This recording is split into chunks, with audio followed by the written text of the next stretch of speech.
Chapter 28 hit the red line. बहुत से लोग अपनी जिंदगी की गाड़ी को पहले गियर में यानी धीरे धीरे चलाते हैं। फिर वे ये सोचते हैं कि वो ऐसे हालात में कैसे पहुंच गए। आखिर पैसा कमाने के बारे में कौन नहीं सोचना चाहता। बदकिस्मती से दौलत और फाइनेंशियल सिक्योरिटी के बारे में इंटरेस्टेड होने के लिए कोई कोशिश नहीं करनी पड़ती।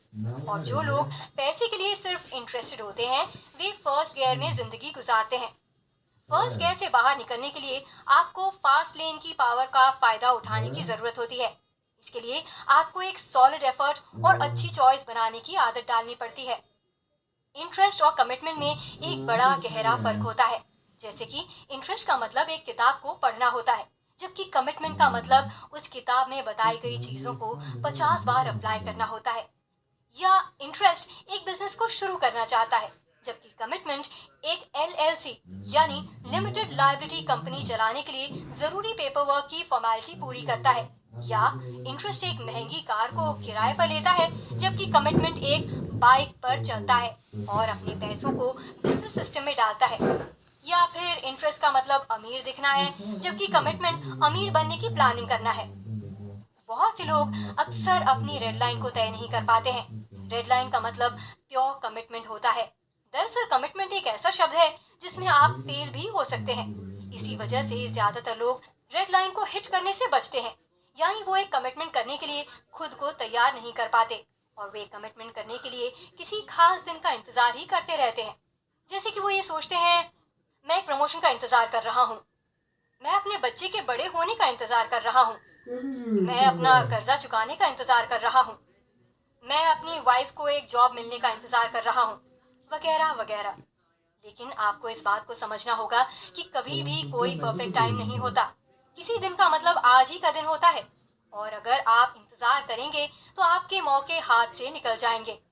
इस तरह से आपकी फास्ट लेन जर्नी कभी शुरू नहीं हो सकती, क्योंकि जब तक आपके कमिटमेंट करने की कोई कंडीशन पूरी होती है तब तक उसमें और दूसरी नई कंडीशंस जुड़ जाती हैं। इसी तरह से साल दर साल गुजर जाते हैं और जब आपके हाथ से मौके निकल जाते हैं तो इसी के साथ आपका टाइम भी गुजर जाता है। इसलिए आपको ये समझना होगा कि अगर आप समझदारी से रिस्क लेकर कमिटमेंट करते हैं तो लॉन्ग टर्म में आपके पैसों में अनलिमिटेड बढ़ोतरी की गुंजाइश होती है। Part 7 the roads to wealth. Chapter 29 the right road routes to wealth. आप पैसा कमाने की रोड के बारे में क्या सोचते हैं? अगर आप एक स्लो लेनर हैं तो आपकी रोड आपका जॉब होती है, जैसे कि डॉक्टर, वकील, इंजीनियर या सेल्समैन वगैरह। अगर आप एक फास्ट लेनर हैं तो आपकी रोड एक बिजनेस होती है, जैसे कि internet entrepreneur, real estate investor, author या इन्वेंटर वगैरह। आपकी रोड आपका करियर या बिजनेस का तरीका हो सकती है, लेकिन उस रोड को दौलत का रास्ता होना जरूरी होता है। बदकिस्मती से कई वजहों से ज्यादातर जॉब्स और यहाँ तक कि ज्यादातर बिजनेसेस भी दौलत का रास्ता नहीं बन सकते। मिसाल के तौर पर अगर एक रोड शिकागो से शुरू होती है और पूरब की तरफ आगे बढ़ती है तो वो कभी लास वेगस सिटी को हिट नहीं करेगी और आगे चलकर ये रोड एक डेड एंड होती है, यानी कहीं नहीं जाती। अगर आप एक गलत बिजनेस रूट पर हैं तो आपको अपनी स्टीयरिंग व्हील को इस्तेमाल करके इस रूट को बदलना होगा। जैसे कि अपनी गाड़ी को घुमाइए और उस रोड से बाहर निकलिए और एक मोड़ लेकर सही सड़क की तरफ घूम जाइए। लॉ ऑफ इफेक्शन के मुताबिक लाखों डॉलर्स बनाने के लिए आपको लाखों लोगों पर अपना इम्पैक्ट बनाना पड़ता है। क्या आपने कभी ये सोचा है कि आप ऐसा कैसे करेंगे? स्लो लेन में आप अपनी इंट्रिंसिक वैल्यू को बहुत ज्यादा बढ़ाते हैं। आप कई ऑर्गेनाइजेशंस के लिए बहुत जरूरी बन जाते हैं और लाखों डॉलर कमाते हैं। फास्ट लेन में आप एक ऐसे बिजनेस को डिजाइन करते हैं जो स्केल में लाखों लोगों की जिंदगियों को टच करता है या मैग्नीट्यूड में कई जिंदगियों पर बहुत गहराई से असर डालता है। आप लॉ ऑफ इफेक्शन को सही तरीके से इस्तेमाल करने के लिए और अपने फास्ट लेन रोड के सफर को आसान बनाने के लिए इन 5 रूल्स की मदद से इन तरीकों की जांच पड़ताल कर सकते हैं। 1. The commandment of need. 2. The commandment of entry. 3. The commandment of control. 4. The commandment of scale. And 5th, the commandment of time. In rules को NECST या नेक्स्ट भी कहते हैं, जो आपकी फास्ट लेन रोड को अप्रूव करते हैं। जैसे कि इससे ये पता चलता है कि क्या आपकी रोड दौलत की रोड है, क्या ये फास्ट लेन है क्या ये दौलत की क्रिएशन को हिट कर सकती है? क्या आपकी रोड एक मल्टी मिलियन एंटरप्राइज तक जाने का रास्ता है? क्या ये आपके लिए पैसिव इनकम जनरेट कर सकती है? और क्या ये रोड फाइनल लिक्विडेशन इवेंट पर खत्म होती है? यानी कि क्या आप इसे बेचकर लाखों डॉलर बना सकते हैं? Chapter 30 the commandment of need. जैसा कि आप जानते हैं कि रेत की बुनियाद पर बने घर टूटकर बिखर जाते हैं, उसी तरीके से अगर आप एक गलत बुनियाद पर अपने बिजनेस को बनाते हैं तो वो फेल हो जाएगा। आप जरा बिजनेस के पर्पस के बारे में सोचिए कि वे क्यों मौजूद हैं। क्या वे आपकी उन इच्छाओं को पूरा करते हैं जिनसे आप प्यार करते हैं, या क्या वो दौलत और फाइनेंशियल फ्रीडम के लिए आपके लालच को पूरा करते हैं? जबकि वाकई में ऐसी कोई बात नहीं है। दरअसल बिजनेस में कोई भी दूसरा शख्स आपकी इच्छा, आपके सपने और आपके पैशन की और इस बात की भी कि आप एक अमीर इंसान क्यों बनना चाहते हैं कोई परवाह नहीं करता। आप ये सोच रहे होंगे कि लोग किस बात की परवाह करते हैं। लोग ये परवाह करते हैं कि आपका बिजनेस उनके लिए क्या कर सकता है और उनकी प्रॉब्लम्स को सॉल्व करने में कैसे उनकी मदद कर सकता है, या उनकी जिंदगी को कैसे आसान बना सकता है, या उनको एक घर प्रोवाइड करा सकता है, या उनके पैसे बचा सकता है, या उनको एजुकेट कर सकता है, या उनके अंदर अच्छी फीलिंग पैदा कर सकता है। क्योंकि लोग आपके बिजनेस में अपना पैसा लगाने से पहले ये जानना चाहते हैं कि आप उनकी जिंदगी को किस तरह से और ज्यादा बेहतर बना सकते हैं। कमांडमेंट ऑफ नीड के मुताबिक जो बिजनेस दूसरों की प्रॉब्लम को सॉल्व करते हैं उन्हें सक्सेस मिलती है। 90% से ज्यादा बिजनेस इसलिए फेल हो जाते हैं क्योंकि वे मार्केट की जरूरत के मुताबिक बने होने की जगह बिजनेस ओनर के स्वार्थ की जरूरतों को पूरा करने के बेस पर बने होते हैं। अगर आप पैसे के पीछे भागेंगे तो ये आपसे दूर हो जाएगा। हालांकि अगर आप पैसे का पीछा करने की जगह इसे इग्नोर करते हैं और पैसे को अपनी तरफ अट्रैक्ट करने पर फोकस करते हैं तो आप बहुत ज्यादा पैसा बनाने में कामयाब होंगे। लाखों डॉलर कमाने के लिए आपको लाखों लोगों की मदद करनी होगी। बहुत से फाइनेंशियल गुरु ये सलाह देते हैं कि आप पैसा कमाने के लिए ऐसी चीजों को कीजिए जिनको आप प्यार करते हैं, जबकि ऐसा करना सही नहीं है, क्योंकि ऐसा करने के लिए आपको दो चीजों की जरूरत होती है। पहली, आप जिस चीज से प्यार करते हैं उसे एक जरूरत को पूरा करने वाला भी होना चाहिए। दूसरी, आपको इस काम में महारत हासिल होनी चाहिए। मिसाल के तौर पर जरा इस किताब के बारे में सोचिए। डी मार्को लिखने के काम से प्यार करते हैं और ये किताब इस बारे में बताती है कि वे जिस सपने से प्यार करते हैं उसको पूरा करते हैं। जैसे कि उन्होंने अपने सपने को फास्ट लेन मिलियनेयर किताब को लिखकर पूरा किया है, और जिसका फायदा बहुत से दूसरे लोग भी एक बड़ी दौलत इकट्ठा करने के लिए उठा सकते हैं। Chapter 31 the commandment of entry.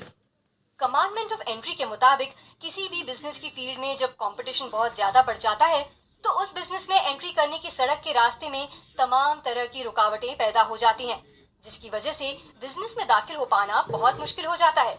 Jin businesses में एंट्री करने के लिए ज्यादा बड़ी रुकावट होती है उनकी रोड ज्यादा मजबूत, ज्यादा पावरफुल और बहुत कम कंपटीशन वाली होती है, जबकि दूसरी तरफ जिन बिजनेसेस में एंट्री करने के लिए छोटी रुकावट होती है उनकी रोड कमजोर होती है, क्योंकि बिजनेस में आसान एंट्री की वजह से इस रोड में हाई कंपटीशन और हाई ट्रैफिक क्रिएट हो जाता है, और जहां पर ट्रैफिक ज्यादा होता है वहां पर चलना मुश्किल होता है।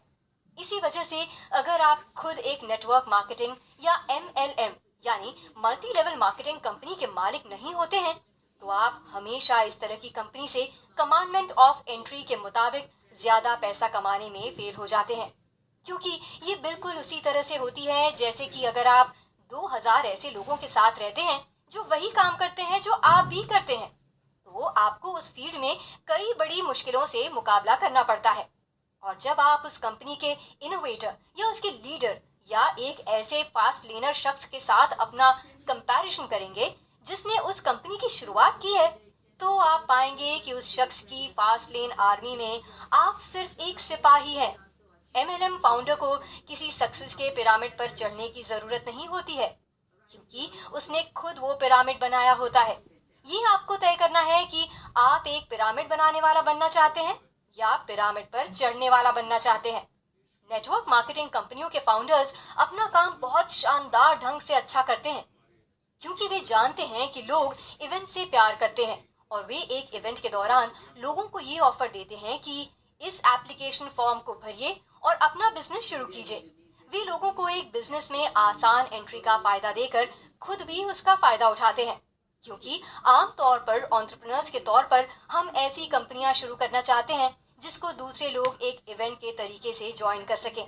हालांकि ये एक गलत सोच है, क्योंकि एक ट्रैफिक से भरी हुई सड़क में सभी तरह के लोग भरे होते हैं। अगर हर कोई भीड़ में शामिल हो रहा है तो आपको ऐसी रोड से बाहर निकल जाना चाहिए, क्योंकि एक भीड़ में मौजूद रहकर हर एक शख्स कभी अमीर नहीं बन सकता। और अगर हर कोई अमीर बन सकता होता तो हर कोई उन्हीं के तरीके से काम करता। हालांकि फिर कोई भी शख्स अमीर ना होता, क्योंकि अगर हर कोई एक ही तरह की एक्टिविटी में एंगेज होता तो वो जरूर फेल हो जाता। Chapter 32 the commandment of control. जब आप अपने बिजनेस को कंट्रोल करते हैं तो आप उसमें होने वाली हर चीज को कंट्रोल करते हैं, जैसे कि आपका ऑर्गेनाइजेशन, आपका प्रोडक्ट, आपकी प्राइसिंग, आपका रेवेन्यू मॉडल यानी पैसा बनाने की स्ट्रैटेजी, और आपकी ऑपरेशनल चॉइसेस यानी कि आप किन तरीकों से बिजनेस को चलाएंगे। अगर आप अपनी कंपनी के हर पहलू को कंट्रोल नहीं कर सकते तो इसका मतलब है कि आप अपनी गाड़ी को ठीक से नहीं चला पा रहे हैं। और अगर आप ड्राइव नहीं कर सकते हैं तो आप अपने आप को अचानक अनएक्सपेक्टेड एक्सीडेंट्स के लिए तैयार करते हैं। ऐसे लोगों को हिच हाइकर कहते हैं, यानी कि जो दूसरों की गाड़ियों में लिफ्ट लेकर सफर करते हैं। इसका मतलब है कि वे लोग दूसरों के भरोसे अपना बिजनेस चलाते हैं, जबकि फास्ट लेन ड्राइवर्स बिजनेस पर अपना कंट्रोल बनाए रखते हैं। आपको भी ये सोचना चाहिए कि क्या आप फास्ट लेन ड्राइविंग कर रहे हैं या आप एक हिच हाइकर हैं। Fast lane drivers big money बनाते हैं और हिच हाइकर्स ज्यादा से ज्यादा गुड मनी बना पाते हैं। बिग मनी, गुड मनी और लेजेंडरी मनी में एक फर्क होता है। जैसे कि गुड मनी $20,000 पर मंथ होती है, big money $2 lakh per month होती है, जो कि आपकी लाइफस्टाइल पर एक गहरा असर डालती है और आपकी जिंदगी को बदल देती है। और इसके बाद लेजेंडरी मनी होती है, जहां आप हर महीने 1 मिलियन यानी $10 लाख से ज्यादा कमाते हैं। जब आप सभी पांचों कमांडमेंट्स जैसे कि नीड, एंट्री, कंट्रोल, स्केल और टाइम का फायदा उठाते हैं और अपनी कंपनी को खुद कंट्रोल करते हैं, तो फिर आपके लिए हर महीने $1 मिलियन से ज्यादा कमाना नामुमकिन नहीं होता। बिग मनी या लेजेंडरी मनी को हासिल करने के लिए आपको अपने बिजनेस सिस्टम और उसके हर पहलू को कंट्रोल करने की जरूरत होती है। जब आप अपने बिजनेस को एक हिच हाइकर की तरह चलाते हैं तो इसका मतलब है कि आप अपने बिजनेस का कंट्रोल फास्ट लेनर ड्राइवर के हवाले कर देते हैं और उनको बिग मनी कमाने देते हैं, जबकि आप एक पैसेंजर के तौर पर खुद एक गुड मनी एक्सेप्ट करते हैं। मिसाल के तौर पर आपने शायद इंटरनेट एंटरप्रेन्योर्स के एक ग्रुप के बारे में सुना होगा जिसे एडसेंस मिलियनेयर्स कहते हैं। गूगल एडसेंस एक इंटरनेट एडवर्टाइजर है जो अपनी वेबसाइट के ट्रैफिक से पैसा कमाने के लिए ऑनलाइन कंटेंट पब्लिशर्स का फायदा उठाता है, जहां पर ऐसे एफिलिएट ब्लॉगर्स और पब्लिशर्स हैं जो गूगल एडसेंस प्रोग्राम का इस्तेमाल करके काफी ज्यादा पैसा कमाते हैं। इनमें से कुछ कंटेंट प्रोवाइडर्स और ब्लॉगर्स हर महीने $लाख कमाते हैं। हालांकि ये एक बिग मनी है, लेकिन फिर भी एक मास्टर लेन ड्राइवर के तौर पर गूगल हर महीने लेजेंडरी मनी बनाता है, क्योंकि बिजनेस का मेन कंट्रोल गूगल के पास है। Chapter 33 the commandment of scale.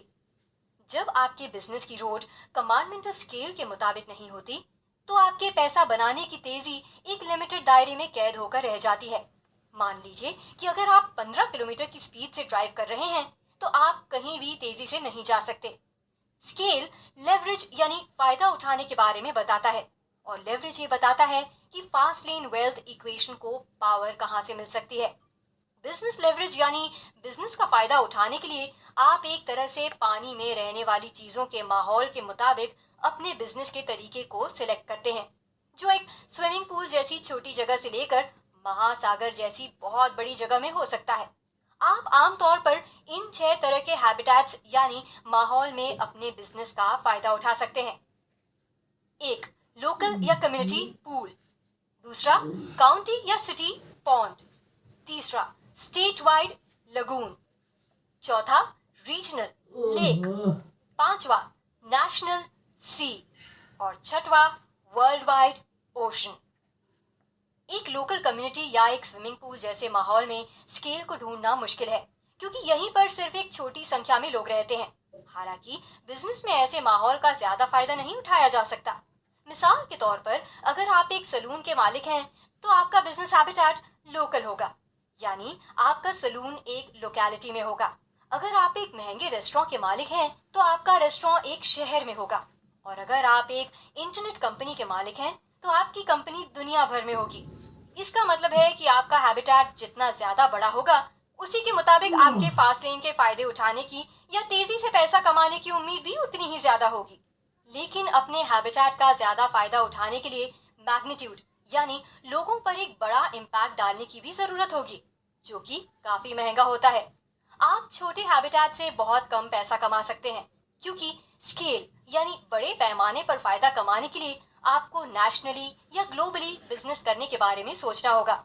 Law of affection के मुताबिक आपको बड़ी संख्या या एक बड़े पैमाने पर डील करना होता है, जिसका मतलब है कि आपको लाखों डॉलर्स कमाने के लिए लाखों लोगों पर इम्पैक्ट बनाने की जरूरत होती है।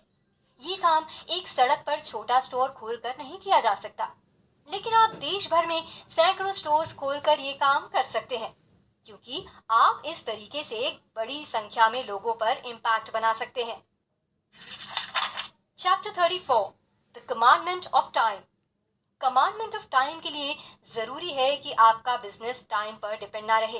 क्या आप चाहते हैं आपका बिजनेस हमेशा एक पैसों के पेड़ की तरह आपके लिए पैसे उगाता रहे? Fast lane commandment of time के जरिए पैसिव इनकम के तौर पर आपका यही पर्पस पूरा करता है। याद रखिए कि आपके पास एक बिजनेस होने का मतलब दौलत की गारंटी नहीं होता, और ना ही इसकी वजह से आपके लिए टाइम की जरूरत खत्म हो जाती है। जब आप कमांडमेंट ऑफ टाइम को नहीं मानते हैं तो आप अपने बिजनेस को एक जॉब की तरह करते हैं। कमांडमेंट ऑफ टाइम के मुताबिक काम करने के लिए आपको इन सवालों के जवाब देने होते हैं। पहला, क्या इस बिजनेस को मेरे मौजूद ना रहने पर भी ऑटोमेटिक और सिस्टमैटिक तरीके से ऑपरेट किया जा सकता है? दूसरा, क्या इसमें मुनाफे का मार्जिन इतना ज्यादा है कि मैं अपनी इनकम को और ज्यादा बढ़ाने के लिए कुछ और लोगों को भी काम पर रख सकता हूँ? तीसरा, क्या मुझे और लोगों को काम पर रखने का फायदा मिलेगा? चौथा, क्या मैं अपने टाइम की परवाह किए बगैर इस बिजनेस को ऑपरेट कर सकता हूँ? क्या आपने कभी अपने बिजनेस को ऑपरेट करने के बारे में इस तरीके से सोचा है? अगर नहीं सोचा है तो फास्ट लेन रोड मैप की वेल्थ इक्वेशन का फायदा उठाने के लिए इस तरीके से सोचिए और ये देखिए कि आप अपने बिजनेस को किस तरीके से कमांडमेंट ऑफ टाइम के मुताबिक चलाने के लिए ज्यादा से ज्यादा कोशिश कर सकते हैं। जब आप एक जॉब करते हैं तो आप पैसों के बदले में अपने टाइम का सौदा करते हैं, और यही काम आप अपने बिजनेस के साथ भी करते हैं। जब आप कमांडमेंट ऑफ टाइम को नहीं मानते हैं तो आप अपने बिजनेस को सही ढंग से नहीं चला सकते। लोग अक्सर एक गलत आइडिया के साथ अपने बिजनेस को शुरू करते हैं, जैसे कि वे इस बात पर यकीन करते हैं कि वे खुद अपने बॉस हैं और अपनी पसंद का कोई भी काम कर सकते हैं, और सक्सेस हासिल करने के लिए उनको इससे ज्यादा किसी और चीज की जरूरत नहीं है। जबकि एक फास्ट लेनर के तौर पर बिजनेस को चलाने के लिए आपका इरादा और तरीका ऐसा होना चाहिए कि आप इसे ऑटोमेटिक सिस्टम वाला बना सकें। अगर आपके बिजनेस में सिर्फ एक ही जरिए से आमदनी हो रही है तो आपको इसके साथ ही पैसे कमाने के और दूसरे जरिए भी तैयार करने होंगे, जैसे कि content systems, computer systems, software systems, distribution systems और ह्यूमन रिसोर्स सिस्टम्स। ये सब पैसिव इनकम के तौर पर पैसा कमाने के दूसरे जरिए हैं, जो आपकी मौजूदगी और टाइम पर डिपेंड नहीं होते। Chapter 35 rapid wealth the interstates. आपको पैसों के बदले में अपने टाइम का सौदा नहीं करना चाहिए। आपको छोटे पैमाने पर बिजनेस नहीं चलाना चाहिए। आपको अपना कंट्रोल नहीं छोड़ना चाहिए, और आपको एक बिजनेस स्टार्टअप को प्रोसेस की जगह एक इवेंट नहीं बनने देना चाहिए, जैसे कि एमएलएम कंपनियों में अक्सर होता है। आपको फास्ट लेन बिजनेस के लिए बहुत सारा टाइम, एफर्ट और पैसा चाहिए होता है। प्योरेस्ट फास्ट लेन में सबसे ज्यादा दौलत बनाने की कैपेसिटी होती है। जब आप लॉ ऑफ इफेक्शन के मुताबिक काम करते हैं तो आप बहुत सारा पैसा कमाते हैं। क्या आप जानते हैं कि कुछ purest fast lane roads super fast road से लॉ ऑफ इफेक्शन के मुताबिक फास्ट लेन की शुरुआत करती है? सबसे ज्यादा इफेक्टिव फास्ट लेन रोड्स को द 3 इंटरस्टेट्स कहते हैं। इनमें सबसे ज्यादा स्पीड होती है और ये 5 तरह के कमांडमेंट्स के मुताबिक बनी होती है। ये तीनों इंटरस्टेट्स इस तरह से होते हैं। First, internet. हर एक इंटरस्टेट के अंदर दर्जनों दूसरी रोड शामिल होती हैं और तीनों इंटरस्टेट्स को मिलाकर आपके पास सफर करने के लिए हजारों फास्ट लेन रोड्स अवेलेबल होती हैं। इंटरनेट बिजनेस एक सबसे ज्यादा असरदार इंटरस्टेट होता है। पिछले 10 सालों में इंटरनेट ने किसी दूसरे मीडियम के मुकाबले कहीं ज्यादा लोगों को मिलियनेयर बनाया है। इंटरनेट सबसे अच्छा फास्ट लेन बिजनेस होता है क्योंकि ये नीड के बेस पर फास्ट लेन के पांचों कमांडमेंट्स को मानता है। ये नेचुरल तरीके से बड़े पैमाने पर दुनिया भर के ऑडियंस तक पहुंचता है। ये कंप्यूटर सिस्टम के जरिए ऑटोमेटिक सिस्टम को ऑर्गेनाइज करता है और ये एक ऐसा मीडियम है जिसे आप कंट्रोल कर सकते हैं। फिर भी इसके अंदर इतनी मजबूत रुकावटें होती हैं कि हर कोई इसमें एंट्री नहीं कर सकता। आमतौर पर इंटरनेट बिजनेस में 7 कैटेगरीज होती हैं, जैसे कि subscription based, content based, lead generation, social network, brokerage systems, advertising और E commerce. Second, innovation. Innovation में भी कई सड़कें शामिल होती हैं। ये अमीर होने के लिए पुराने फैशन का एक अच्छा तरीका है, जैसे कि एक प्रोडक्ट या एक सर्विस या एक इंफॉर्मेशन को क्रिएट कीजिए, उसको मैन्युफैक्चर कीजिए और फिर उसे डिस्ट्रीब्यूट कीजिए। इनोवेशन में 2 तरह के एक्शंस शामिल होते हैं, पहला मैन्युफैक्चरिंग और दूसरा distribution. Third, intentional iteration. Intentional iteration का मतलब आमतौर पर किसी खास गोल, टारगेट या रिजल्ट तक पहुंचने के लिए एक एक्शन या प्रोसेस को बार बार रिपीट करना होता है। इंटेंशनल आइटरेशन एक असरदार फास्ट लेन है। ये प्रोसेस कमांडमेंट ऑफ स्केल को पूरा करता है। स्केल को या तो ह्यूमन रिसोर्स सिस्टम के जरिए हासिल किया जा सकता है या फिर इसके लिए आपको बार बार अपनी सक्सेस को रिपीट करना पड़ता है।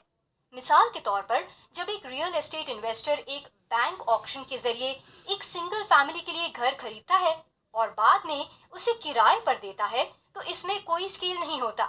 इस वजह से इन्वेस्टर को अपनी फास्ट लेन इक्वेशन में ज्यादा कुछ करने की आजादी नहीं होती, क्योंकि इस केस में नेट इनकम रेंट से ली जाती है और एसेट वैल्यू घर की मार्केट वैल्यू से हासिल होती है।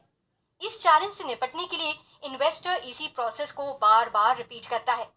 इसके लिए वो एक घर खरीदने की जगह 50 घर खरीदता है।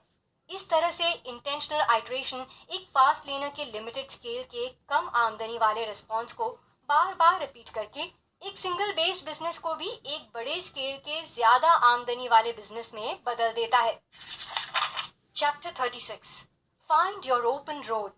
अगर आपको हर दिन अपने चारों तरफ अपॉर्चुनिटीज नजर नहीं आती हैं, तो इसका मतलब है कि आपने अपॉर्चुनिटीज के साथ अपनी फास्ट लेन फ्रीक्वेंसी की ट्यूनिंग नहीं की है। जब आप कुछ माइनर मेंटल एडजस्टमेंट्स करते हैं, तो आपको बंद नजर आ रहे रास्ते भी अचानक से खुले हुए दिखाई देने लगते हैं। कई एंटरप्रेन्योर्स अपॉर्चुनिटी का गलत मतलब निकाल लेते हैं। वे अक्सर अपॉर्चुनिटी को एक नई खोज या किसी मशहूर आइडिया के साथ जोड़ देते हैं। इसलिए वे बिल्कुल नए, परफेक्ट और फ्रेश आइडियाज की तलाश करते हैं, जो कि बहुत मुश्किल से ही मिल पाते हैं। मिसाल के तौर पर आपके आसपास दसियों साल से तमाम डिपार्टमेंट स्टोर्स बिजनेस कर रहे हैं, लेकिन इस वजह से सैम वॉल्टन के ऊपर कोई फर्क नहीं पड़ा। उन्होंने फिर भी वॉलमार्ट को बनाया, जो बहुत पैसा कमा रहा है। उनके लिए ये एक खुली सड़क थी जो उस वक्त बंद लगती थी। इसी तरह से हैमबर्गर्स भी आपके आसपास दसियों साल से बिक रहे हैं, लेकिन रे क्रॉक के ऊपर भी इस वजह से कोई फर्क नहीं पड़ा और उन्होंने भी मैकडॉनल्ड की शुरुआत कर दी। ये भी बहुत पैसा कमा रहा है। दरअसल बहुत कम सक्सेसफुल बिजनेस किसी मशहूर आइडिया से डेवलप होते हैं। सक्सेसफुल एंटरप्रेन्योर्स मौजूदा कॉन्सेप्ट्स को लेते हैं और उन्हें बेहतर बनाते हैं। अक्सर हमें खुली हुई सड़क भी बंद दिखाई देती है। बिजनेस के रास्ते भी ऐसे ही होते हैं। सक्सेसफुल बिजनेसमैन ऐसी सिचुएशन में मौजूदा आइडियाज, सर्विसेज और प्रोडक्ट्स को लेते हैं और बस उन्हीं को और बेहतर बनाकर नए तरीके से रिप्रेजेंट करते हैं। क्या आप ऐसी अपॉर्चुनिटीज को देखना और सुनना चाहते हैं जिनको ज्यादातर लोग इग्नोर कर देते हैं? बेशक आप अपनी अपॉर्चुनिटी को थोड़ी सी प्रैक्टिस करके आसानी से पहचान सकते हैं। दरअसल ओपन रोड्स, नीड्स और अपॉर्चुनिटीज से पहले आपके सामने कुछ कोड वर्ड्स आते हैं जिनसे इन चीजों के बारे में पता चलता है। जब आप इन कोड वर्ड्स को या किसी और इशारे को पकड़ते हैं, तो आपको एक अपॉर्चुनिटी की उम्मीद नजर आने लगती है। मिसाल के तौर पर जब आप कहते हैं कि मुझे नफरत है, और जब आप इस नफरत की वजह पता लगा लेते हैं, तो आपके सामने खुली सड़क होती है। यानी आप ऐसी सिचुएशन से बाहर निकलने का मौका तलाश सकते हैं और दूसरी जरूरी चीजों पर फोकस कर सकते हैं। इसी तरह से जब आप कहते हैं कि मैं थक चुका हूं और जब आप इस थकान की वजह पता लगा लेते हैं, तो आपको इसका भी एक सही हल तलाश करने का मौका मिल सकता है।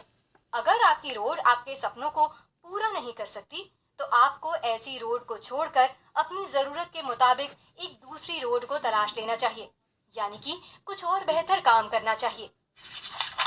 Chapter 37, give your road a destination. आपको अपनी आजादी की कीमत पैसों से चुकानी पड़ती है और इस बात से भी कोई फर्क नहीं पड़ता कि आपके सपने छोटे हैं या बड़े हैं, लेकिन उनकी कीमत होती है पैसा, रिस्पॉन्सिबिलिटी, जवाबदेही और कमिटमेंट। आपकी मंजिल वो फ्रीडम है जिसे आप अपनी लाइफस्टाइल को एंजॉय करने के लिए चाहते हैं। आपके पास अपनी मंजिल तक पहुंचने के लिए दो स्ट्रैटेजीज हैं। पहली स्ट्रैटेजी एक मनी सिस्टम है, जिसमें आप मंथली इंटरेस्ट के तौर पर पैसा हासिल करने के लिए काफी ज्यादा अमाउंट एक साथ जमा करते हैं, जो आपकी लाइफस्टाइल के लिए जरूरी खर्चों को पूरा करता है। दूसरी स्ट्रैटेजी एक बिजनेस सिस्टम है, जिसमें आप पैसिव कैश फ्लो यानी खुद कोई काम किए बगैर ही पैसों का लेन देन करते हैं। बिजनेस सिस्टम आपकी लाइफस्टाइल की जरूरतों को पूरा करने के साथ ही साथ आपके मनी सिस्टम को भी पैसा देता है। ये सब करने के लिए आपको अपना टारगेट पता होना जरूरी होता है। जैसे कि खास तौर से आपको ये पता होना चाहिए कि आपके और आपकी फैमिली के खर्चे पूरे करने के लिए कितने पैसों की जरूरत होगी और आप अपने लिए जो आजादी और लाइफस्टाइल चाहते हैं उसकी क्या कीमत देनी होगी।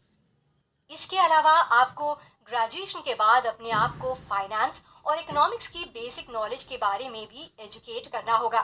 अगर आप ऐसा नहीं करते हैं तो आप एक बड़ी दौलत इकट्ठा नहीं कर सकते, बल्कि आपके लिए एक साइड वॉकर बनने का रिस्क भी पैदा हो सकता है। दुनिया में ज्यादातर लोग फाइनेंशियल मामलों में एक तरह से अनपढ़ होते हैं। जैसे आपको एक ड्राइवर के तौर पर नॉलेज ना होने पर आप सड़क के नियमों को नहीं जान सकते। इसी तरह से हम लोगों को बचपन में मनी मैनेजमेंट या बेसिक फाइनेंशियल डिसिप्लिन के बारे में नहीं सिखाया जाता। इसी वजह से बहुत से परफेक्टली इंटेलिजेंट लोगों में भी फाइनेंशियल कॉन्सेप्ट्स की नॉलेज डेवलप करने में कमी रह जाती है। जैसे कि interest rates, taxable and non taxable income, गिरवी की रकम को रेगुलरली मंथली पेमेंट के जरिए पेमेंट करना, हर महीने अपने अकाउंट की एंट्रीज को चेक करना, बेसिक परसेंटेज कैलकुलेशंस करना, इन्वेस्टमेंट पर रिटर्न कैलकुलेट करना, स्टॉक ऊपर नीचे क्यों होते हैं, कॉल और पुट जैसे स्टॉक ऑप्शंस कैसे काम करते हैं, इंश्योरेंस पॉलिसी क्यों जरूरी होती है, म्यूचुअल फंड कैसे काम करता है, बॉन्ड्स क्या हैं और वे कैसे ऊपर नीचे होते हैं, और ग्लोबल करेंसी वगैरह। इसलिए आपके लिए भी इन सब चीजों की बेसिक नॉलेज का होना बहुत जरूरी होता है। फाइनेंशियल नॉलेज का पहला नियम ये है कि अपने खर्चों को अपनी आमदनी से कम रखें। याद रखिए कि स्लो लेनर्स खर्चों को कम करने की कोशिश करते हैं, जबकि फास्ट लेनर्स अपनी आमदनी और एसेट वैल्यूज को ज्यादा से ज्यादा बढ़ाने की कोशिश करते हैं। डी मार्को कहते हैं कि वे खुद अपने फाइनेंशियल एडवाइजर हैं, क्योंकि वे अपना कंट्रोल खोना नहीं चाहते। एक फाइनेंशियल एडवाइजर को काम पर रख लेने से आपको फाइनेंशियल नॉलेज नहीं मिल सकती। अगर आप एक फाइनेंशियल एडवाइजर को काम पर रखते हैं तो आपके अंदर उसकी सलाह का वैल्यूएशन करने की काबिलियत भी होनी चाहिए। अगर आप एक एडवाइजर के काम की जांच नहीं कर सकते हैं तो इसका मतलब है कि आपका कोई फाइनेंशियल कंट्रोल नहीं है, जबकि फाइनेंशियल नॉलेज आपको फ्रॉड के खतरों से सावधान करती है। Part 8, your speed, accelerate wealth. Chapter 38, the speed of success. Success की स्पीड का मतलब एक फास्ट लेन बिजनेस के बारे में सोचना नहीं, बल्कि उस बिजनेस को क्रिएट करना होता है। आपको एक फास्ट लेनर की तरह बड़ी सक्सेस हासिल करने के लिए अपने बिजनेस के तरीकों को वन डायमेंशनल चेकर्स गेम की जगह मल्टी डायमेंशनल चेस गेम की अप्रोच के साथ ऑपरेट करना होगा। क्योंकि चेकर्स गेम एक चौकोर बोर्ड पर दो लोगों के बीच खेला जाने वाला गेम है, जिसमें दोनों प्लेयर्स के पास राउंड शेप में 12 पीसेस होते हैं, जिनको एक ही तरीके से चलाया जाता है। जबकि चेस के गेम में हर एक मोहरे को एक अलग पर्पस के लिए अलग तरीके से चलाया जाता है। जो लोग अपने बिजनेस को चेकर्स गेम की तरह से ऑपरेट करते हैं, उनके पास बिजनेस स्ट्रैटेजी के तौर पर सिर्फ प्रोडक्ट प्राइस ही एक तरीका होता है, जैसे कि वे अपने प्रोडक्ट के प्राइस को कम या ज्यादा करते हैं, अपने खर्चों को कम करते हैं या सस्ते सप्लायर्स की तलाश करते हैं।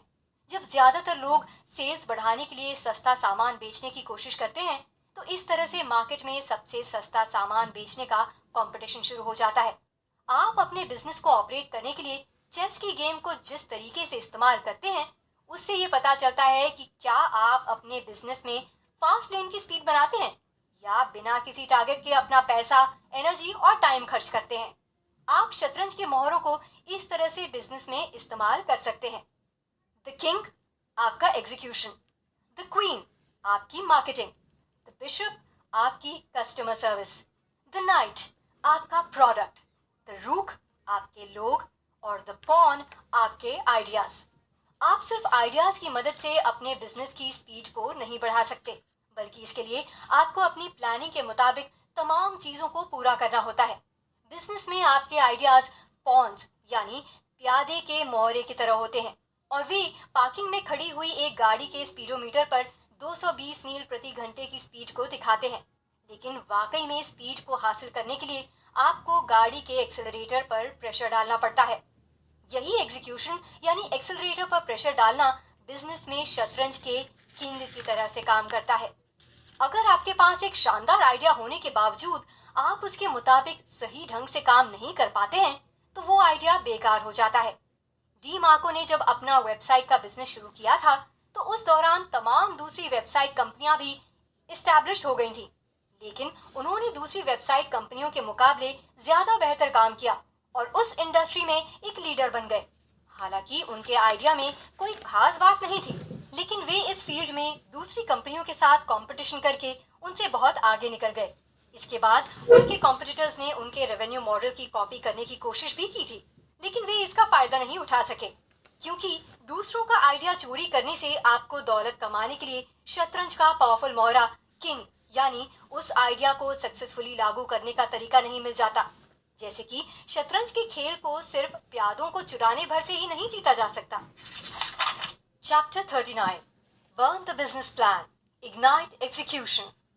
दुनिया आपके आइडियाज की परवाह नहीं करती, ये बस उन पर रिएक्ट करती है। लेकिन क्या आपने ये सोचा है कि एक बिजनेस प्लान के बिना आपको बिजनेस चलाने के लिए इन्वेस्टर्स या पैसा कैसे मिलेंगे? इसके लिए आपको ये पता होना चाहिए कि दुनिया में सबसे अच्छा बिजनेस प्लान हमेशा एग्जीक्यूशन का ट्रैक रिकॉर्ड होता है। यानी आपने पास्ट में अपने बिजनेस को जिस तरीके से चलाया होता है, उसी के अच्छे या खराब रिकॉर्ड के मुताबिक लोग आपके बिजनेस प्लान की वैल्यू करते हैं। अगर आप एक एक्सपीरियंस बिजनेसमैन हैं, तो अचानक से लोग आपका बिजनेस प्लान देखना चाहेंगे, क्योंकि वे जानते हैं कि आपके पास बिजनेस प्लान को अमल करने की काबिलियत है। अगर आप एक ऐसे एंटरप्रेन्योर से एक बिजनेस प्लान को लेते हैं जिसने सिर्फ 2 साल पहले अपनी कंपनी को $2 करोड़ में बेचा है, तो फिर यकीन मानिए कि असल में वैल्यू उस प्लान की नहीं, बल्कि उस शख्स की और उसके एग्जीक्यूशन के ट्रैक रिकॉर्ड की है। अगर आपके पास बिजनेस एग्जीक्यूशन का पिछला ट्रैक रिकॉर्ड नहीं है, तो आपके बिजनेस प्लान की कोई कीमत नहीं है। डॉक्टर मार्को ने अपनी कंपनी $900 से शुरू की थी। उस वक्त कोई भी इन्वेस्टर उनकी कंपनी में पैसा लगाने के लिए तैयार नहीं था, इसलिए उन्होंने भी एक लंबे चौड़े बिजनेस प्लान पर अपना वक्त बर्बाद नहीं किया।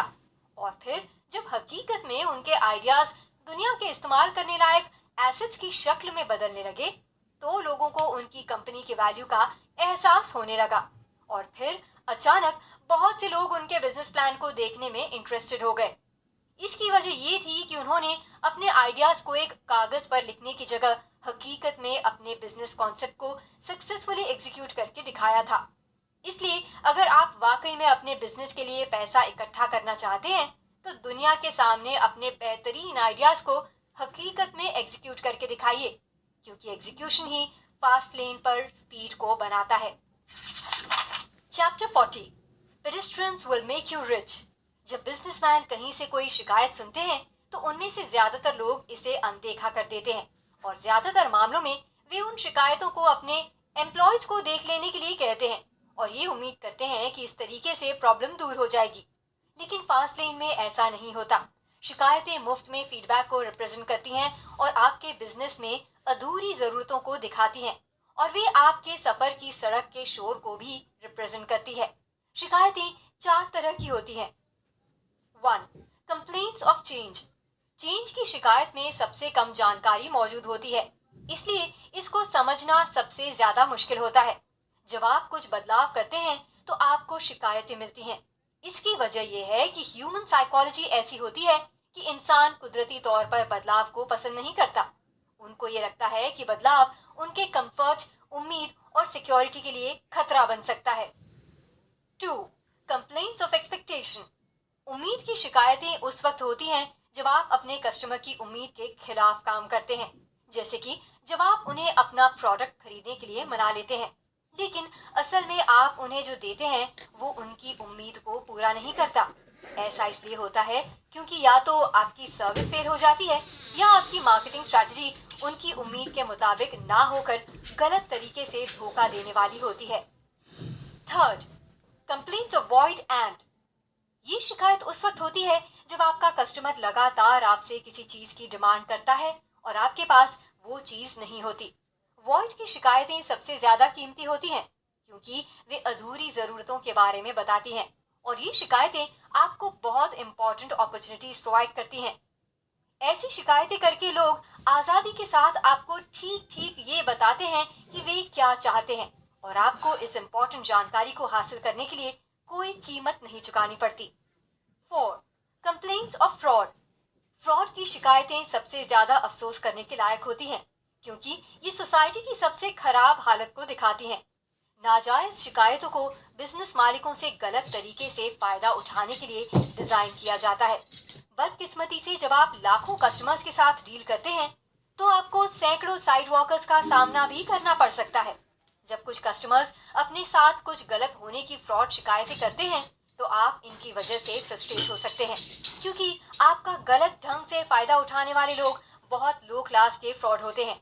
मिसाल के तौर पर जब कुछ लोग अपने चिकन सूप में मक्खी डालकर ये उम्मीद करते हैं कि उन्हें फ्री में खाना मिल जाएगा।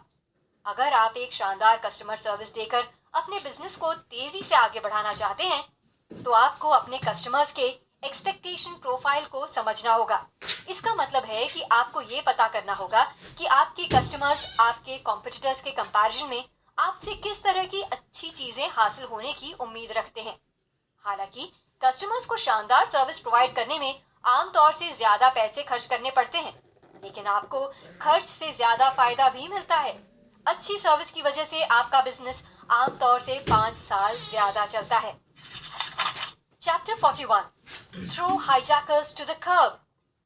बिजनेस पार्टनरशिप शादियों की तरह होती है।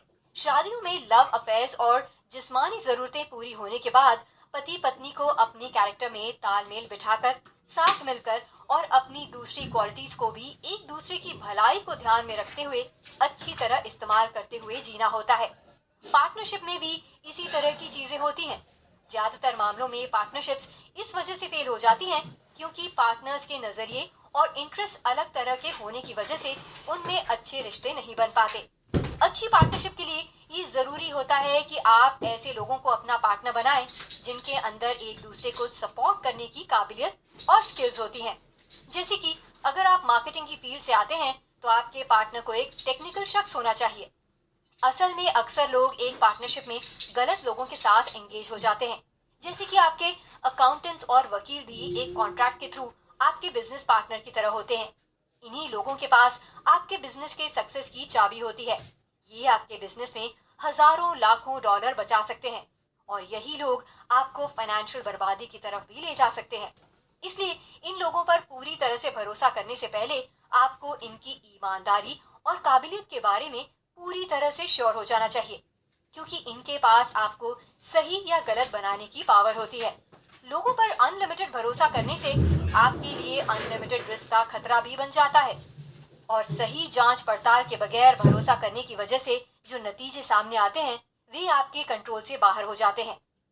डी मार्को ने जब अपना एंटरप्रेन्योरशिप करियर शुरू किया था तो वे सभी लोगों पर भरोसा करते थे। जब आप हर किसी पर भरोसा करने लगते हैं तो आप ऐसी बिजनेस अपॉर्चुनिटीज में एंगेज हो जाते हैं जो कमांडमेंट ऑफ कंट्रोल के खिलाफ काम करती हैं। इस तरीके से आप अपने बिजनेस का कंट्रोल दूसरे लोगों के हवाले कर देते हैं और जिसकी वजह से आपको बड़ा नुकसान उठाना पड़ता है। याद रखिए कि दुनिया में सिर्फ एक ही शख्स ऐसा है जिस पर आप आंख बंद करके भरोसा कर सकते हैं, और वो शख्स आप खुद हैं। जब आप लाखों लोगों को अपना प्रोडक्ट या सर्विस देते हैं तो आप लाखों लोगों के कांटेक्ट में रहते हैं, और तब आपको पता चलता है कि कोई भी जगह ऐसी नहीं है जहां पर झूठ बोलने वालों से, बहला फुसला कर ठगने वालों से, चोरों से और बदमाशों से खतरा मौजूद ना हो। डी मार्को अब किसी पर भरोसा नहीं करते, लेकिन वे हर किसी को अपना भरोसा साबित करने का मौका जरूर देते हैं। दुनिया में बहुत से अच्छे लोग भी होते हैं, बस आपको सावधानी से उनको चुनना होता है। कस्टमर्स को अच्छी सर्विस प्रोवाइड करने के लिए आपके अप्लायंसेस को अच्छी सर्विस डिलीवर करने का तरीका भी पता होना चाहिए। इसके लिए जरूरी है कि आपके एम्प्लॉयज को कस्टमर सर्विस की फिलॉसफी की जानकारी होनी चाहिए, जिसको ह्यूमन इंटरैक्शन की मदद से डिलीवर किया जाता है।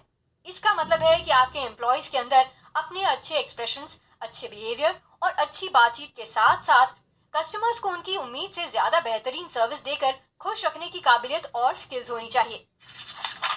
Chapter 42, be someone's saviour. आपने ये नोटिस किया होगा कि बहुत से बिजनेस जरूरत के हिसाब से नहीं बल्कि और दूसरी चीजों के बेस पर शुरू किए गए होते हैं। हालांकि उनमें कोई फर्क या खासियत नहीं होती, और वे सिर्फ इस बेस पर किए जाते हैं कि क्योंकि बहुत सारे लोग इस बिजनेस को कर रहे हैं इसलिए मैं भी करूंगा। और फिर ऐसे बिजनेस लोगों की भीड़ में कमोडिटीज होकर रह जाते हैं, और जब ऐसे बिजनेस मालिकों को अपनी गलती का एहसास होता है तो वे अपने बिजनेस को चेकर्स गेम की तरह एक ही तरीके से चलाने के लिए मजबूर हो जाते हैं। कमोडिटाइजेशन ऐसे प्रोडक्ट्स या सर्विसेज को कहते हैं जिनके सारे सर्विस प्रोवाइडर्स एक जैसे दिखाई देते हैं। मिसाल के तौर पर एयर ट्रैवल सर्विस बहुत ज्यादा कमोडिटाइज हो चुका है। ज्यादातर लोग किसी खास एयरलाइन को इम्पोर्टेंस नहीं देते, वे उसी कंपनी को पसंद करते हैं जिसका किराया सबसे सस्ता होता है। इसका मतलब है कि ये प्रोडक्ट कमोडिटाइज हो गया है। इसी तरीके से लोग किसी भी पेट्रोल पंप में तेल खरीद लेते हैं क्योंकि ये प्रोडक्ट भी कमोडिटाइज होता है। ज्यादातर बिजनेस के मालिक अपने खुद के बिजनेस पर ध्यान न देकर अपने कॉम्पिटिटर्स के बिजनेस पर ज्यादा ध्यान देते हैं। जब ऐसा होता है तो आप अपने प्रोडक्ट के बारे में फ्यूचर की प्रॉब्लम्स, जरूरतों और चीजों के बदलने की उम्मीद के बारे में सोचना बंद कर देते हैं और इसकी जगह दूसरों के प्रोडक्ट्स पर रिएक्ट करने लगते हैं।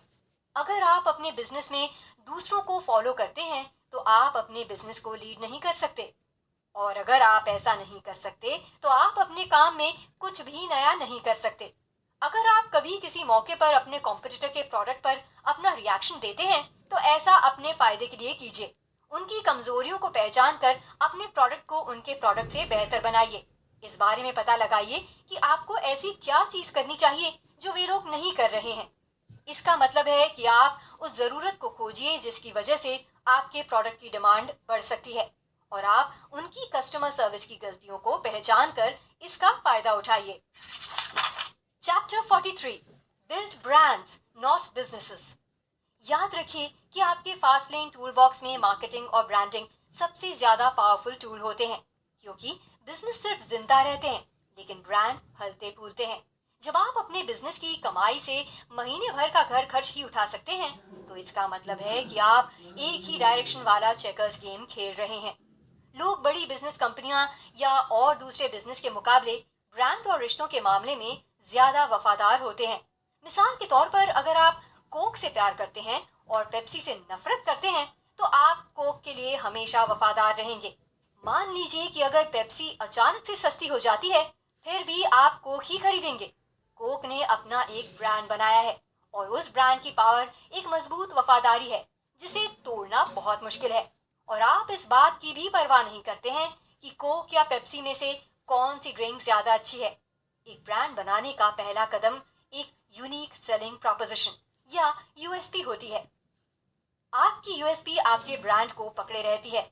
क्या आपको पता है कि वो क्या चीज है जो आपकी कंपनी को दूसरों से अलग बनाती है, या कौन सी चीज आपके बिजनेस को दूसरों से अलग तरीके से सेट करती है, या कौन सी चीज एक कस्टमर को दूसरों को छोड़कर आपके प्रोडक्ट को इस्तेमाल करने के लिए मजबूर करेगी। अगर आप नहीं जानते हैं तो आपको पता होना चाहिए कि यूएसपी एक ब्रांड बनाने की जरूरतों को पूरा करती है और इनकी वजह से एक प्रोडक्ट की बिक्री, उसकी महंगी कीमत या उसकी घटिया क्वालिटी के बावजूद कम नहीं होती। क्या आप पोलराइजेशन के बारे में जानते हैं? पोलराइजेशन का मतलब अलग अलग राय रखने वाले लोगों को अलग अलग ग्रुप्स में डिवाइड करना होता है। और आपको ये पता होना चाहिए कि बड़े पैमाने पर मार्केट ब्रांड के लिए पोलराइजेशन शायद सबसे अच्छी बिजनेस स्ट्रैटेजी नहीं है, क्योंकि इसमें बहुत ज्यादा आइडियाज या मैसेजेस शामिल होते हैं और आप अपने बिजनेस में आधे कस्टमर्स को कम नहीं करना चाहते। हालांकि पोलराइजेशन वेबसाइट्स के लिए ट्रैफिक को कंट्रोल करने में या रीडर्स की जरूरत के मुताबिक किताबें तलाश करने में बहुत शानदार ढंग से काम करता है। पोलराइजेशन इसलिए अच्छा काम करता है क्योंकि इसमें तमाम तरह के आइडियाज शामिल होते हैं जो लोगों को किसी चीज को या तो प्यार करने के लिए मजबूर करते हैं या फिर नफरत करने के लिए। क्या आप जानते हैं कि प्राइस भी एक ब्रांड को बनाता है, क्योंकि किसी चीज के प्राइस से उसकी वैल्यू के बारे में पता चलता है। किसी प्रोडक्ट का प्राइस उसके कॉम्पिटिटिव प्रोडक्ट के मुकाबले जितना ज्यादा महंगा होता है, उसी के मुताबिक उस प्रोडक्ट को और ज्यादा वैल्यूएबल माना जाता है।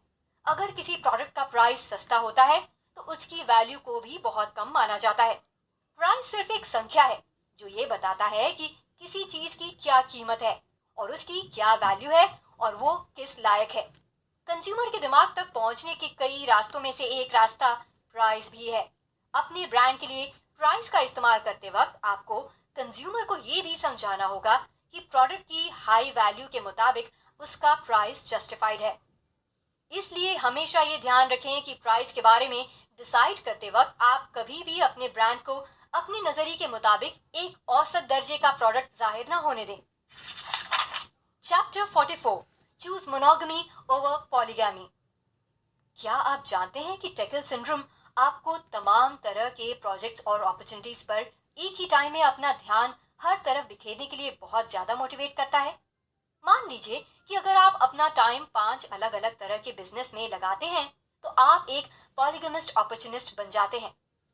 इसका मतलब है कि आप कई शादियां करने वाले एक मौका परस्त इंसान की तरह से बर्ताव करते हैं।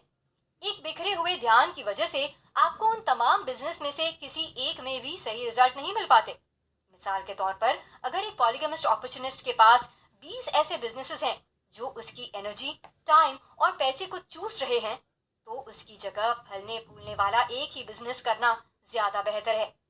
10 बिजनेस करके $10,000 की कुल आमदनी कमाने से बेहतर अकेले ही किसी एक बिजनेस को संभालना होता है। जब आप एक साथ कई बिजनेस ऑपरेट करने की कोशिश करते हैं तो आपके एसेट्स बहुत कमजोर होते हैं। कमजोर एसेट से बिजनेस में ज्यादा स्पीड नहीं आती, उनसे ज्यादा पैसा नहीं कमाया जा सकता, उनकी वैल्यूएशन $multi-million के पैमाने पर नहीं होती। ये दौलत इकट्ठा करने में तेजी नहीं लाते, क्योंकि वे सिर्फ महीने के खर्चों को पूरा करने के लिए और अगले महीने की शुरुआत करने के लिए जरूरी पैसों को ही कमा पाते हैं। तमाम इम्प्रेसिव कंपनियों को बनाने के लिए अपना पूरा फोकस अपने 100% कमिटमेंट पर रखा है, जबकि उन्होंने किसी दूसरे तरह के बिजनेस पर ध्यान नहीं दिया। और फिर उस बिजनेस में सक्सेसफुली एक बड़ी कमाई शुरू हो जाने के बाद ही वे अपने मेन बिजनेस से अलग हटकर दूसरे टाइप के बिजनेस भी करते हैं। दूसरे शब्दों में से कहते हैं कि their monogamy led to polygamy। इसका मतलब है कि उनकी एक शादी की वजह से कई शादियां हो गईं। फास्ट लेन एक शादी की तरह होती है, इसमें मोनोगमी से सक्सेस मिलती है। अगर आप एक साथ बहुत से बिजनेस करते हैं तो इसका मतलब है कि आपको अपने फोकस को अपनी मेन पत्नी के अलावा दूसरी पत्नियों में भी बांटना पड़ता है, जिसकी वजह से आप किसी एक पर भी अपना पूरा ध्यान नहीं दे पाते। इसलिए किसी एक फास्ट लेन बिजनेस पर फोकस कीजिए और बेफिक्र होकर ढेर सारा पैसा कमाइए। Chapter 45, Put it together, supercharge your wealth plan। अगर आप एक बेहतर तरीके से अपनी फास्ट लेन रोड ट्रिप को शुरू करना चाहते हैं तो आपको फास्ट लेन प्रोसेस के इस शॉर्ट फॉर्म को एक साथ इस्तेमाल करना होगा। FASTLANESUPERCHARGER, fast lane supercharger. इसके हर एक अल्फाबेट का अपना एक अलग मतलब है, जैसे कि फर्स्ट, F फॉर फॉर्मूला। दौलत एक फॉर्मूला और विश्वासों, चॉइसेस एक्शंस और आदतों का सिस्टमैटिक प्रोसेस है, क्योंकि ये एक लाइफस्टाइल को बनाती है। दौलत एक प्रोसेस है और ये एक इवेंट नहीं है। दौलत एक प्रोसेस है और ये एक इवेंट नहीं है। Second, A for admit. आप ये एडमिट यानी एक्सेप्ट कीजिए कि दौलत के लिए पहले से तय किया गया तरीका गेट रिच स्लो यानी धीरे धीरे अमीर बनिए, यूएलएल अनकंट्रोलेबल लिमिटेड लेवरेज की वजह से एक गलत तरीका है। आप ये एडमिट कीजिए कि गेट रिच क्विक यानी जल्दी अमीर बनाने का तरीका भी मौजूद होता है, और आप एडमिट कीजिए कि कोई प्लान ना होना एक अच्छा प्लान नहीं है। 3. S for stop and swap. गलत रोड मैप्स को फॉलो करना स्टॉप कीजिए। आप जो कर रहे हैं उसे करना स्टॉप कीजिए। एक वीकेंड के बदले में अपने टाइम का सौदा करना स्टॉप कीजिए, और ये थिंकिंग स्टॉप कीजिए कि म्यूचुअल फंड्स और रिटायरमेंट पेंशन सेविंग्स आपको अमीर बना देंगे। फास्ट लेन रोड मैप के लिए बेअसर रोड मैप को स्वॉप कीजिए, यानी उसे किसी असरदार रोड मैप से बदल दीजिए। अपनी वफादारी को कंज्यूमर से प्रोड्यूसर की तरफ स्वॉप कीजिए, यानी अपनी वफादारी की अदला बदली कीजिए। 4. T for time. Time fast lane का किंग एसेट है। खासतौर से फ्री टाइम फास्ट लेन की सबसे बड़ी पूंजी है, इसलिए उन एक्टिविटीज में इन्वेस्ट करें जो आपको फ्री टाइम देंगी। टाइम की चोरी करने वाली चीजों से बचें, जैसे कि आपका लिया हुआ कर्जा आपके फ्री टाइम को इंडेंचर्ड टाइम में बदल देता है। ऐसे बिजनेस सिस्टम में इन्वेस्ट कीजिए जो आपके इंडेंचर्ड टाइम को फ्री टाइम में बदल सके। 5. L for leverage. दौलत इकट्ठा करने के लिए कंट्रोलेबल और अनलिमिटेड मैथमेटिक्स का लेवरेज लीजिए, यानी उसका फायदा उठाइए। स्लो लेन वेल्थ इक्वेशन के अंदर कोई लेवरेज नहीं है, क्योंकि इसमें टाइम के बेस पर पैसों की कमाई का अंदाजा लगाया जाता है, जैसे कि हर घंटे के हिसाब से पेमेंट या सालाना तनख्वाह या कई सालों के लिए इन्वेस्टमेंट वगैरह होते हैं। अगर आप मैथमेटिक्स के मुताबिक पहले से ही तय हो चुकी अपनी कमाई को कंट्रोल नहीं कर सकते हैं और ना ही अपनी कमाई की रकम को बहुत ज्यादा बढ़ा सकते हैं, तो आप अपने फाइनेंशियल प्लान को कंट्रोल नहीं कर सकते। 6. A for assets and income.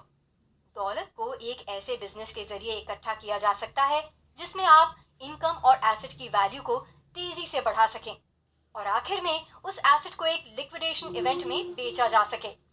7. N for number. आप जैसी लाइफस्टाइल जीना चाहते हैं उसके लिए तय कीजिए कि आपको कितने पैसों की जरूरत होगी। आप अपने खर्चे के अमाउंट को नंबर्स में तय कीजिए, जैसे कि आप अपने खर्चों का एक ब्रेकअप बनाइए कि आपको किस आइटम में हर महीने कितना पैसा खर्च करना है, और अपनी आमदनी के मुताबिक अपने खर्चे को एडजस्ट कीजिए। 8. E for इफेक्शन। इफेक्शन का नियम कहता है कि आप अपने कंट्रोल के जरिए जितने ज्यादा लोगों की जिंदगियों पर असर डालते हैं, आप उतना ही ज्यादा पैसा कमाते हैं। 9. S for steer. लाइफ को स्टीयर करना आपकी चॉइस है। आप अपनी जिंदगी की डायरेक्शन को जिस तरह से बदलते हैं उसी से ये तय होता है कि आपके लिए फास्ट लेन एक लाइफस्टाइल है या ये आपकी एक हॉबी है। 10th U for अनकपल।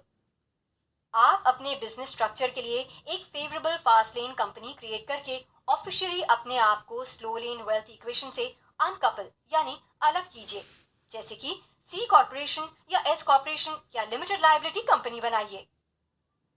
11th P for passion and purpose. आपको अपने सपनों को पूरा करने के लिए पैशन एंड पर्पस की जरूरत होती है, जो इस प्रोसेस में आपके एक्शंस को चलाते हैं। 12th E for educate. आपकी असली एजुकेशन ग्रेजुएशन के बाद शुरू होती है, इसलिए कभी भी सीखना बंद मत कीजिए। 13th R for road. दौलत कमाने के लिए फास्ट लेन रोड पर आइए। चिंता मत कीजिए कि आपको किस रोड पर जाना है, आपको सही रोड भी मिल जाएगी। अपने दिमाग को जरूरत और प्रॉब्लम को देखने के लिए ट्रेन कीजिए। 14th C for control. अपने फाइनेंशियल प्लान को कमांडमेंट ऑफ कंट्रोल के मुताबिक कंट्रोल कीजिए। अपने आप को ऐसी ऑर्गेनाइजेशन में एंगेज कीजिए जिसको आप पूरी तरह से कंट्रोल कर सकें। 15th H for have. दूसरों की जरूरत की चीजों को रखिए और फिर आपकी जिंदगी में पैसा आना शुरू हो जाएगा। ये कमांडमेंट ऑफ नीड को दिखाता है। 16th A for automate. अपने बिजनेस को ऑटोमेटिक बनाइए और कमांडमेंट ऑफ टाइम के मुताबिक चलिए और अपने टाइम को बिजनेस से अलग कीजिए। 17th R for replicate. अपने बिजनेस सिस्टम को रिपीट कीजिए और कमांडमेंट ऑफ स्केल के मुताबिक चलिए। 18th G for grow. अपने बिजनेस को शतरंज के खेल की तरह मल्टी डायमेंशनल मानकर आगे बढ़िए और बिजनेस की जगह एक ब्रांड बनाइए। 19th E for exit. Exit की स्ट्रैटेजी रखिए। फास्ट लेन की मंजिल मनी सिस्टम के जरिए फुल पॉजिटिविटी को पूरा करना है। बहुत बड़ी एसेट वैल्यू के अमाउंट के लिक्विडेशन इवेंट के जरिए आपके मनी सिस्टम को पैसा मिलता है, यानी कि कंपनी को बेचकर आप $1,000,000 भी बना सकते हैं। 20th R for retire, reward और repeat। अपने एसेट का लिक्विडेशन करने के बाद रिटायरमेंट लीजिए या अपनी सर्विसेज को रिपीट कीजिए। इसके अलावा सफर के दौरान आपको जो भी सक्सेस मिलती है उसका रिवॉर्ड लेते रहिए, जैसे कि पहला प्रोडक्ट बेचने पर सेलिब्रेट कीजिए, या जब आपकी नेटवर्थ $1,00,000 क्रॉस करती है तो दोस्तों के साथ एक बड़ी पार्टी कीजिए। कुल मिलाकर फास्ट लेन रोड ट्रिप एक मंजिल नहीं है, बल्कि ये एक पर्सनल जर्नी है, और यही जर्नी आपकी जिंदगी और आपका प्रोसेस बन जाती है। आपको पता चलेगा कि ये जर्नी तब तक जीने लायक है जब तक कि आपके सपने जिंदा हैं और उनके पूरा होने की उम्मीद बाकी है। इससे कोई फर्क नहीं पड़ता कि आप कहाँ से शुरू करते हैं, लेकिन इससे जरूर फर्क पड़ता है कि आप कैसे आगे बढ़ते हैं। एक शानदार जिंदगी का सफर शुरू करने के लिए आपके गैरेज का दरवाजा खुला है। अपनी गाड़ी को स्टार्ट कीजिए और अपने पास्ट को पीछे छोड़कर फास्ट लेन की रोड पर आ जाइए। याद रखिए कि सारे फास्ट लेनर्स एक जैसी मुश्किलों और उथल पुथल वाली जिंदगी के बीच अपनी जर्नी स्टार्ट करते हैं, लेकिन वे बाद में एक बड़ी दौलत इकट्ठा करने में कामयाब